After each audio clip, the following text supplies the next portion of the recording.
most dangerous thing you could do was touch something holy, preparation. Numbers 15 teaches us about offerings, deliberate and inadvertent sin, and how the communities respond when holiness is missed. There's a returning to it. Creator expects careful procedure and clear covering, whether in worship, correction, or restoration. Stay with me through this whole study, but at the end we will examine that is being settled into your spirit. Let's go.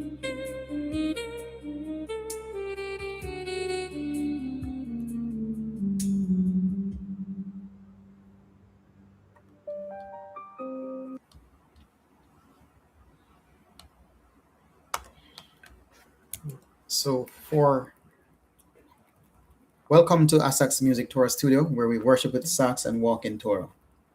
In the previous chapters, we saw the laws for offerings and the structure of community service.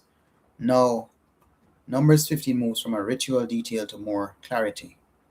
It lays down not only how to bring offerings, but how to live as a people who miss the mark. And how to bring repair when you or someone else has erred. If you have ever wondered how holiness and accountability meet, or feared the consequences of an unintentional slip, Numbers 15 speaks with precise care. So just walk through it with me. We read verses 1 through to 16.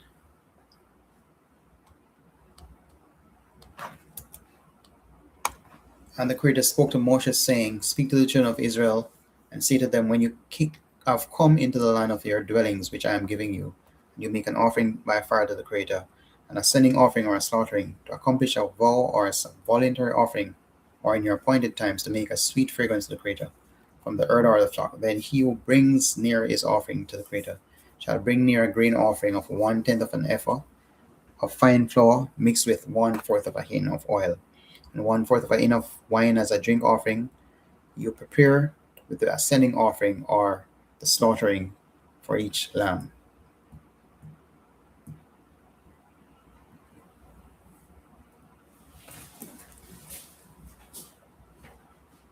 Verse 6. Or for a ram you prepare as a grain offering 2/10 of an ephah of fine flour mixed with 1/3 of a hin of oil. And as a drink offering you bring 1/3 of a hin of wine as a sweet fragrance to the Creator. And when you prepare a young bull as an offering of ascending offering, or as a slaughtering to accomplish a vow, or a peace offering to the Creator, then shall it be brought with the young bull a grain offering of 3/10 of an ephah of fine flour mixed with a half a hin of oil. And bring as the drink offering half a hin of wine as an offering made by fire, a sweet fragrance to the Creator. This is what is done for each young bull, for each ram, or for each lamb or young goat, according to the number that you prepare, so you do for each one according to their number. Let all who are native do so with them, bringing near an offering made by fire, a sweet fragrance to the Creator. And when a sojourner with you, or whoever is among you throughout your generations, and would make an offering made by fire, a sweet fragrance to the Creator, as you do, so he does. One law is for you of the assembly and for the stranger, and who sojourns with you, a law forever throughout your generations as you are. So is the stranger before the Creator. One Torah and one right ruling is for you, and for the stranger who sojourns with you.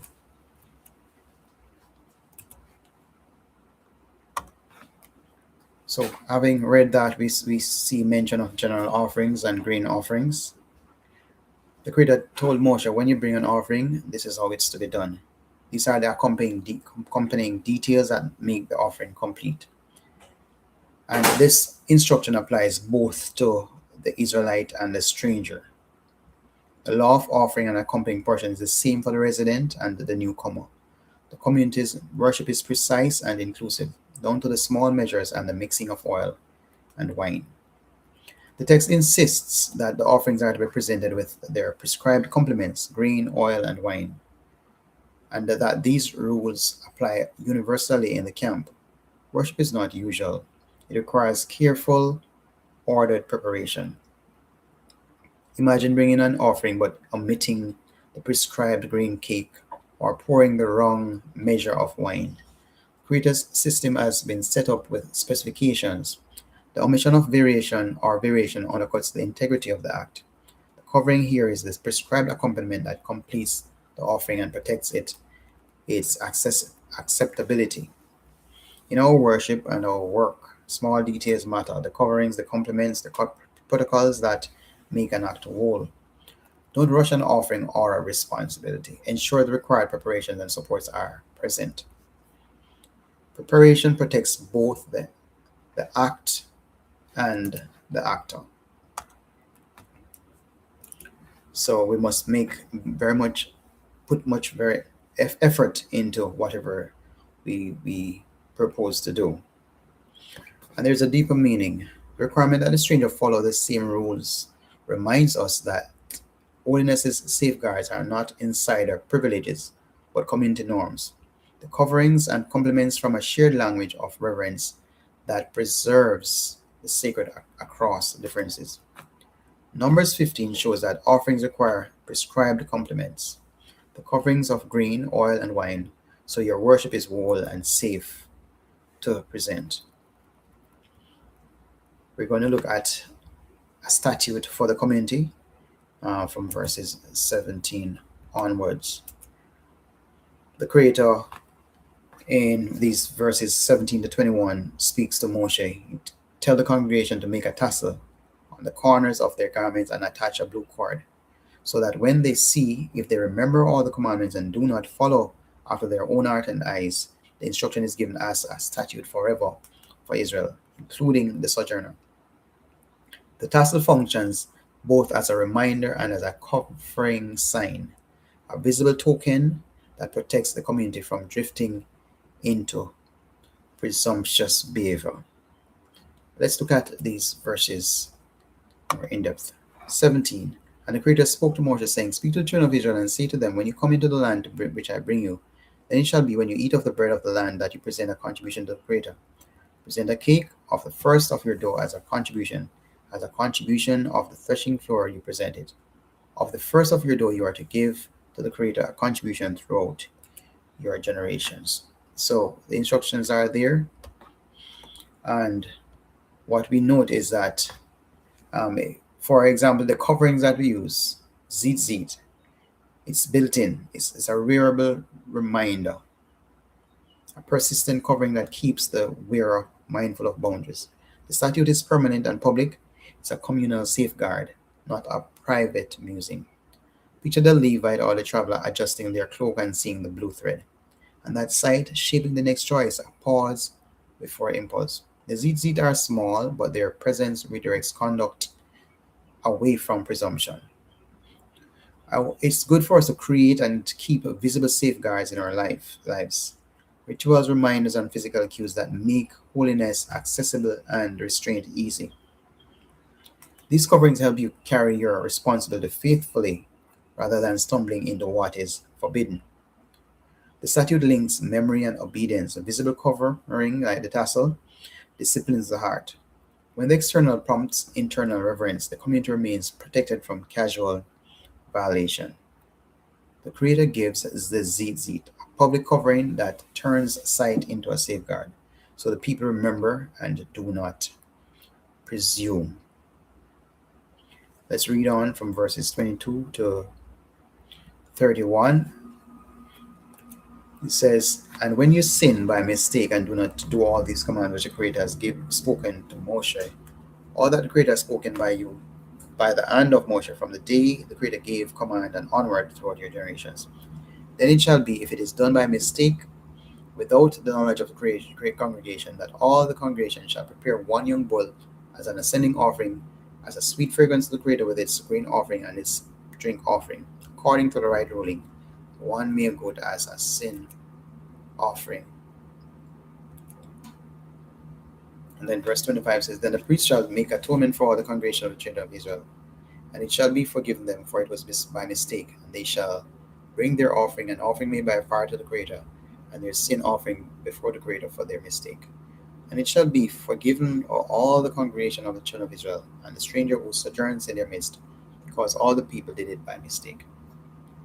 And if a being sins by mistake, then he shall bring a female goat a year old as a sin offering.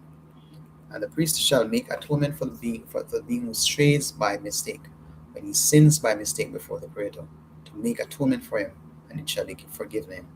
For him who does whatever by mistake, there is one Torah, both for him who is native among the children of Israel, and for the stranger who sojourns in their midst. But the being who does whatever, defiantly, whether he is native or a stranger, he reviles the Creator, and that being shall be cut off from among his people, because he has despised the word of the Creator, and has broken his covenant. That being shall certainly be cut off. His crookedness is upon him. So we have the reminders, the visible coverings that remind, and holiness survives through consistent reminders and boundaries. What you see repeatedly actually shapes what you become. The person who acts defiantly shall be cut off from among his people. All right, so we have the warning here. The priest shall make an atonement, and the sin will be forgiven. That's for the person who actually brings the offering. But if someone sins defiantly, someone who treats the name with contempt and acts presumptuously, that person is to be cut off from the people. Their sin is not like the inadvertent slip. And this cut off is not cut off by someone in the camp doing it. It's actually the Creator that does the cutting off. So the chapter draws a stark line between inadvertent mistake, forgivable with proper covering, and willful, defiant sin, which brings exclusion. Preparation, confession, and the ritual covering restore. Presumption destroys. Think of someone who misses a law out of ignorance or weakness and comes with the prescribed offering. The community can be restored through the ordained processes. Contrast that with the person who knows and chooses contempt. Here, the Creator protects the community by removing that contagion. There's mercy built into the system for those who miss by accident. Bring the correction, accept the covering, and be restored. But don't mistake mercy for permission to rush recklessly into holy things. Presumption is spiritually fatal and socially corrosive. Ask, am I humble and accountable when I miss, or am I justifying what I know to be wrong? The coverings and atonement rituals function theologically as both protection and pedagogy. They teach the community how to return to holiness without collapsing its standards. Mercy is precise, it is administered within a framework that prevents its abuse. Numbers 15 distinguishes inadvertent sin, covered and atoned for, from presumptuous rebellion, which the community must remove. Covering restores, presumption destroys. So we have caution about the danger of presumption. Do not mistake mercy for permission to handle holy things carelessly. The careless heart eventually treats holy things as common. Numbers 15, we're at the end of Numbers 15, and it brings a clear principle. Prepare, cover, and remember before you carry responsibility in the presence of holiness. We saw offerings require their prescribed complements.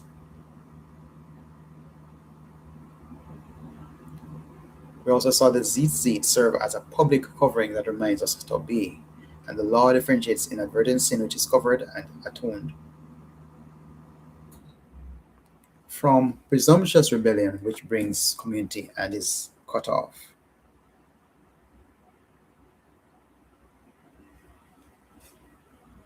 This week, I want us to ask ourselves, what habit or ritual serves as our Tzitzit, the visible covering that keeps you from presumption? When you stumble, do you bring the right covering of confession and repair, or do you try to carry or on unprepared? The Creator's design is for guarded, accountable service. Thank you for walking through Numbers 15 with me. If this Torah study blessed you, like it, share it, and subscribe so you don't miss a single chapter of Bamidbar. And as promised, here's a live sax meditation.